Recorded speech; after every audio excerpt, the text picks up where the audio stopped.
Oui, merci Madame la Présidente. Alors, beaucoup de contre-vérités, j'ai entendu, et notamment que la spirale du chômage sera arrêtée parce qu'on va faire beaucoup de formations. C'est une plaisanterie qu'apprécieront beaucoup de chômeurs franciliens, et notamment tous ceux qui se suicident chaque jour, plusieurs par jour.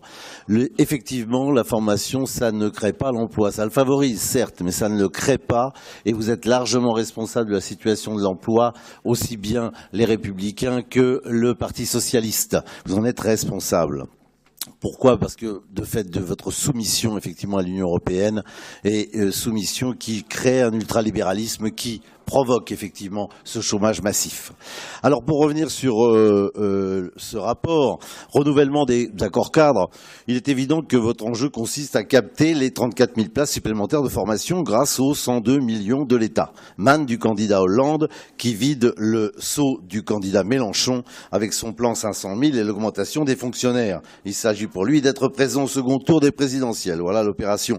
Monsieur Chartier, vous êtes revendiqué non pas seulement chébrant, mais aussi câblé, rappelez-vous, souffrez que j'ajoute opportuniste, ce qui, pour l'intérêt des demandeurs d'emploi franciliens, pourrait être légitime, et ce que vous revendiquerez certainement de nouveau. Pour réussir cette opération, au-delà de votre présentation dans l'exposé des motifs, qui ne résiste guère à une petite analyse sémiologique, vous souhaitez développer en fait la mise en place d'une tuyauterie, énorme tuyauterie, afin d'augmenter les capacités logistiques de la région et simplifier l'accès aux formations. S'agit-il de politique? Non. Nous sommes en présence d'une gestion de flux pour gérer la manne présidentielle sur les chômeurs qui doivent faire des formations coûte que coûte afin de faire baisser leur catégorie A. Si faire de la politique, c'est analyser les causes et décider de l'orientation des politiques publiques avec le souci du bien public et de l'intérêt général, alors si c'est cela, je cherche votre politique désespérément. Depuis 6 mois déjà. En matière de formation, vous bornez à accomplir la politique des socialo-écolo-trotskistes en la rendant managériellement compatible en termes de méthode et d'organisation et à coup de critères de performance tous azimuts, n'hésitant pas à déclarer que les dispositifs qui ne déboucheront pas sur 75% d'emplois seront abandonnés. Une surenchère ubuesque lorsque l'on sait que les économistes disent en général que 3% du chômage est frictionnel, donc concerne éventuellement ces dispositifs. Mais là, tout reste à faire, et sur 2 points, je voudrais attirer votre attention, car le compte n'y est vraiment pas. Attirer réellement les demandeurs d'emploi vers les formations, c'est le but, et on n'y est pas du tout.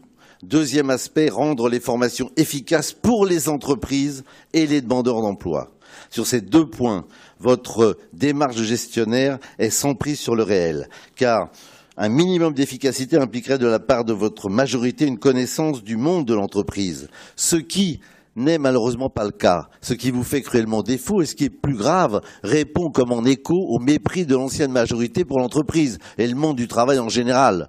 Eux qui ont sacrifié les couches populaires et à tous les communautaristes et l'homme-peine prolétariat ultra-violent. Résultat, ni eux qui n'ont jamais eu cette volonté, ni vous qui gérez les options idéologiques de cette gauche, n'êtes en mesure de redresser ce bâton tordu par l'illusion d'optique du marécage dans lequel vous tenez la formation professionnelle. C'est ainsi que les services de la région ne connaissent pas non plus le monde de l'entreprise. Et ce n'est pas leur faire injure. Ce n'est pas leur faire injure que de porter à connaissance de l'opinion ce qu'ils savent bien eux-mêmes et dont ils ne sont nullement responsables. Moralité, les dispositifs que vous tuyautez, comme la mécano de la Générale, ne sont pas performants. Merci. Merci Madame la Présidente. Non, Madame Salle, il n'y a pas plus de cohérence et de consensus dans les problèmes liés à l'emploi que dans les problèmes liés à la formation et à tout autre problème de société fondamentaux. Contrairement à ce que vous pensez, les dispositifs donc que vous tuyautez comme la mécano de la Générale ne sont pas performants. Le problème étant éminemment qualitatif et non pas quantitatif. Donc, qualitatif, donc politique, c'est bien l'illustration de ce que nous dénonçons sans relâche et que les Français, toujours plus nombreux, comprennent, écrasés impuissants dans les mâchoires de l'UMPS. Et dont je veux pour preuve votre renoncement total à toute nouvelle orientation, et donc votre soumission à tout l'existant mis en place en termes de formation par l'ancienne mandature, avec les résultats que l'on connaît et que vous étiez les premiers à dénoncer il y a 7 mois de cela. Désormais, vous avez rencontré toutes les structures et selon vos dires, défis métiers, EDI, tout ça c'est extrêmement bien alors que vous étiez extrêmement réservé au mois de janvier. Vous avez fait un revirement tout à fait spectaculaire, Monsieur Chartier. J'en prends acte. Et bien sûr, maintenant, Défi Métier, qui était critiquable parce qu'il faisait des études universitaires, ce qui me paraît moi effectivement critiquable, maintenant ils vont augmenter la visibilité de la région. 5 millions pour ce faire, c'est bien. Mais êtes-vous si petit, Monsieur Chartier, que vous craignez que la porte Saint-Ouen vous masque à la vue pour avoir besoin de tel argent par rapport à la visibilité? Les espaces d'insertion, c'est la même chose. Au nombre de 24 créés par la gauche, vous paraissez déroger aux principes républicains, même en février. Et dorénavant, il n'en est rien. Donc vous avez repris tout le dispositif, et c'est ça que je vous reproche fondamentalement. Tout le dispositif est repris. Vous n'avez rien modifié du dispositif précédent, de la précédente mandature.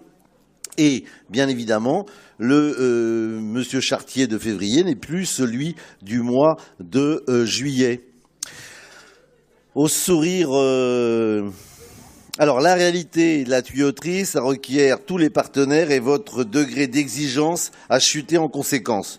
Vos velléités politiques aussi, triste spectacle auquel nous refusons d'être associés. C'est pourquoi le groupe RFN, qui porte les réponses des aspirations populaires, s'abstiendra pour ne pas être le complice de votre libéralisme économique, qui fait du chômage la variable d'ajustement lorsqu'un État a perdu sa souveraineté monétaire et donc où le chômage n'est plus pour vous le fléau que vous semblez dénoncer. Ce n'est pas un problème, mais c'est une solution. Merci.